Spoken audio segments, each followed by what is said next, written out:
नमस्कार दोस्तों, मैं हूं हिमालय सिंह और आज के इस वीडियो में हम बात करने वाले हैं दबंग स्टार खेसारी लाल यादव और पावर स्टार पवन सिंह के गाने के बारे में।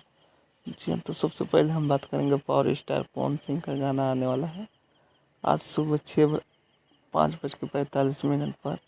कुछ ही देर में इस गाने को गाया है पावर स्टार पवन सिंह और सोना सिंह ने। इस गाने का नाम है नज़र मिलाओ भगवान से और इस गाने को लिखा है विनय निर्मल जी ने और इस गाने में म्यूजिक दिया है छोटे बाबा बजाई ने।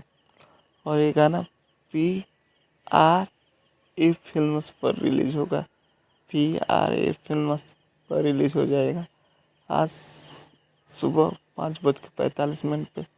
और दूसरा खबर आया दबंग स्टार खेसारी लाल यादव की तरफ से। जी हाँ, दबंग स्टार खेसारी लाल यादव जी का एक गाना आने वाला है जिस गाने का नाम है वातार मारत है। इस गाने का फर्स्ट लुक पोस्टर रिलीज कर दिया गया है जो आप डिस्प्ले पर देख सकते हैं। और इस गाने में गीत लिखा है अजीत हलचल जी ने और इसे संगीत से सजाया है शंकर सिंह ने। और ये गाना आज सुबह 6 बजे Khesari music world YouTube channel पर रिलीज हो जाएगा। तो आप लोगों को ये दोनों खबर कैसा लगा कमेंट करके बताएं और हमारे चैनल पर नए हैं तो चैनल को सब्सक्राइब करके घंटी का बटन